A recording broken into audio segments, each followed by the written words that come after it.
Prosecution ഉയർത്തിയ വാദം, ആ വാദമുഖങ്ങൾ കോടതിയിൽ പ്രധാനമായി പ്രോസിക്യൂഷൻ ഉയർത്തിയ വാദമുഖം എന്ന് പറയുന്നത് ഈ ബെയിലിൻ്റെ ഓഫീസിലെ ആളുകൾ കൂടി ഇതിൽ സാക്ഷികളായിട്ടുണ്ട്. പ്രതിക്ക് ജാമ്യം നൽകുകയാണ് എങ്കിൽ ഈ സാക്ഷികളെയൊക്കെ സ്വാധീനിക്കാനുള്ള സാധ്യതയുണ്ട്. അതുകൊണ്ട് ജാമ്യം നൽകരുത് എന്നുള്ള വാദം പ്രധാനമായും ഇപ്പോൾ മുന്നോട്ട് വെച്ചിരുന്നു. പക്ഷേ കോടതി ഈ ഘട്ടത്തിൽ ജാമ്യം നൽകുകയായിരുന്നു ബെയിലിൻ ദാസിന്. അശ്വിൻ പാലാഴി കൂടി ഇപ്പോൾ വിവരങ്ങളുമായി ചേരുന്നുണ്ട്. അശ്വിൻ, ഈ ജാമ്യം കിട്ടിയതിന് തൊട്ടു പിന്നാലെ ഈ പരാതിക്കാരിയുടെ യുവ അഭിഭാഷകരുടെ പ്രതികരണം കൂടി വരുന്നുണ്ടല്ലോ. എന്താണ് ശ്യാമിലി പറയുന്നത്? അശ്വിൻ.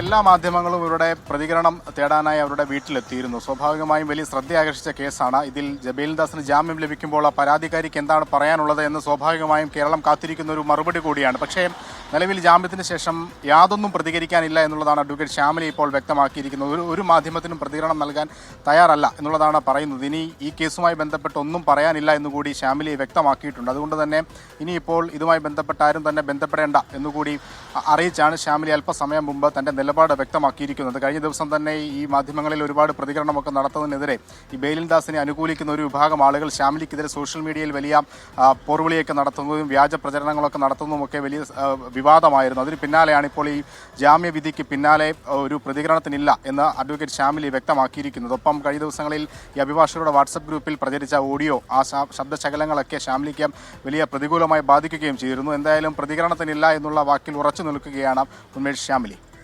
ഈ കുടുംബം ഏതെങ്കിലും തരത്തിലുള്ള പ്രതികരണങ്ങൾ നൽകുന്നുണ്ടോ, അതോ ഇനി പ്രതികരിക്കേണ്ടതില്ല എന്നും അങ്ങനെ ഒരു തീരുമാനത്തിലേക്ക് ഒന്നടങ്കം എല്ലാവരും ചേർന്ന് എത്തിച്ചേരുകയായിരുന്നോ അശ്വിൻ?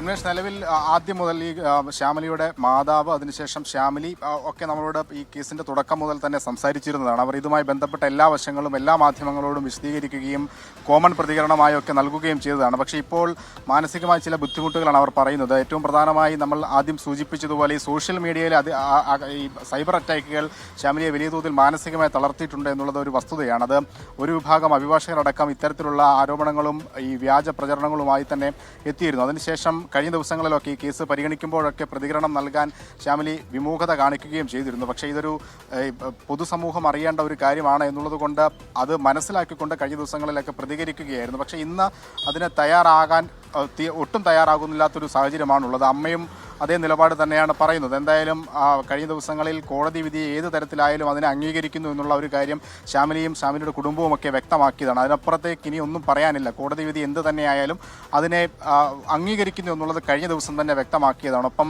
തനിക്ക് ചെയ്യാൻ കഴിയുന്ന പരമാവധി താൻ ചെയ്തു എന്നുള്ളത് വന്ന് പറഞ്ഞിരുന്നു. ഇപ്പോൾ ഈ പോലീസ് ചേർത്ത വകുപ്പുകളൊക്കെ അത് നിസ്സാര വകുപ്പുകളാണ് എന്നുള്ള ചോദ്യത്തിന് കഴിഞ്ഞ ദിവസം തൻ്റെ മൊഴിയുടെ അടിസ്ഥാനത്തിലാണ് പോലീസ് ഈ വകുപ്പുകളൊക്കെ ചേർത്തത്. അതിനെ എതിർക്കാൻ ഇനി ഇല്ല എന്നുള്ളതായിരുന്നു ശ്യാമിലിയുടെ നിലപാട്. എന്തായാലും തനിക്ക് നേരിട്ട അനുഭവം അത് പൊതുസമൂഹം അറിഞ്ഞു, കോടതിയുടെ മുന്നിലെത്തി, ബെയിലിൻ ദാസിന് തക്കതായ ശിക്ഷ ലഭിച്ചു എന്നുള്ളതായിരുന്നു കഴിഞ്ഞ ദിവസം ശ്യാമിലിയുടെ നിലപാട്. അതിൽ നിന്ന് ഒരുപക്ഷെ മാറ്റമില്ലാത്തത് കൊണ്ട് തന്നെയായിരിക്കും, ആ നിലപാടിൽ ഇപ്പോഴും ഉറച്ചു നിൽക്കുന്നത് കൊണ്ടായിരിക്കാം പുതിയൊരു പ്രതികരണത്തിന് അവർ തയ്യാറാകാത്തതും. ആ ഒരു കാരണം കൂടി ഇതിലുണ്ട് എന്നുള്ളതാണ് നമ്മൾ മനസ്സിലാക്കുന്നത്. എന്തായാലും കേരളം ഏറെ ചർച്ച ചെയ്ത ഒരു വിവാദമായ കേസാണ്. ഒരു അഭിഭാഷകയെ ഇങ്ങനെ സീനിയർ അഭിഭാഷകൻ മർദ്ദിക്കുന്നു എന്നുള്ളത്. അതിന് പിന്നീട് കേരളത്തിൻ്റെ പൊതുസമൂഹത്തിൻ്റെ വലിയ പിന്തുണ, മാധ്യമങ്ങളുടെ വലിയ പിന്തുണ ഒക്കെ ശ്യാമിലിക്ക് ലഭിച്ചതുമാണ്. ആ പിന്തുണയ്ക്ക് പിന്നാലെയാണ് സൈബർ അറ്റാക്കും ഒപ്പം ഈ അഭിഭാഷകരുടെ വാട്സപ്പ് ഗ്രൂപ്പിലൊക്കെ ശ്യാമിലിക്കെതിരെ വലിയ പ്രചരണങ്ങളൊക്കെ നടന്നത്. എന്തായാലും അതിനൊക്കെ ശേഷം ഇപ്പോൾ നടന്ന ഇപ്പോൾ ജാമ്യം കിട്ടിയതിനോട് യാതൊന്നും പ്രതികരിക്കാനില്ല എന്നുകൂടി ശ്യാമിലി വ്യക്തമാക്കിയിരിക്കുന്നു. ഇനിയും ഏതെങ്കിലും തരത്തിൽ സമൂഹ മാധ്യമങ്ങൾ വഴിയൊക്കെ ശ്യാമിലിയുടെ പ്രതികരണം ഉണ്ടാകുമോ എന്നുള്ളതാണ് കാത്തിരുന്ന് കാണേണ്ടത്. ഉന്മേഷ്, ഈ ബാർ അസോസിയേഷനൊക്കെ ബന്ധപ്പെട്ട് അവർ വ്യക്തമാക്കിയ നിലപാട് ശ്യാമിലിക്കൊപ്പം എന്നുള്ള തരത്തിലൊക്കെ ആയിരുന്നല്ലോ. പക്ഷേ അതിന് പിന്നാലെ പുറത്തു വന്ന ശ്യാമിലിയുടെ ശബ്ദ സന്ദേശത്തിൽ നമ്മൾ മറ്റൊരു രീതിയിലുള്ള പ്രതികരണം കൂടിയാണല്ലോ കണ്ടത്. അപ്പോൾ ഈ അത്തരത്തിലുള്ള നിലപാടുകളൊക്കെ ഈ അസോസിയേഷൻ ഉൾപ്പെടെ സ്വീകരിച്ചു എന്നാണോ മനസ്സിലാക്കേണ്ടത് അശ്വിൻ? ഔദ്യോഗികമായി അസോസിയേഷനോ ബാർ കൗൺസിലോ ഒന്നും അങ്ങനെ സ്വീകരിച്ചോ എന്നുള്ള കാര്യത്തിൽ വ്യക്തതയില്ല. പക്ഷേ ഒരു സംഘടനാ തീരുമാനത്തിനപ്പുറം കൂട്ടം തിരിഞ്ഞുള്ളൊരു ആക്രമണമാണ് കഴിഞ്ഞ ദിവസങ്ങളിൽ ശ്യാമിലി നേരിട്ടത് എന്ന് വേണം നമ്മൾ മനസ്സിലാക്കാൻ. കാരണം ബാർ അസോസിയേഷൻ ഈ ബെയിലിൻ ദാസിനെ ഈ സംഭവത്തിന് ശേഷം വിലക്കുകയും പ്രാക്ടീസ് ചെയ്യുന്നതിലൊക്കെ വിലക്കുകയും മറ്റ് നടപടികളൊക്കെ എടുക്കുകയും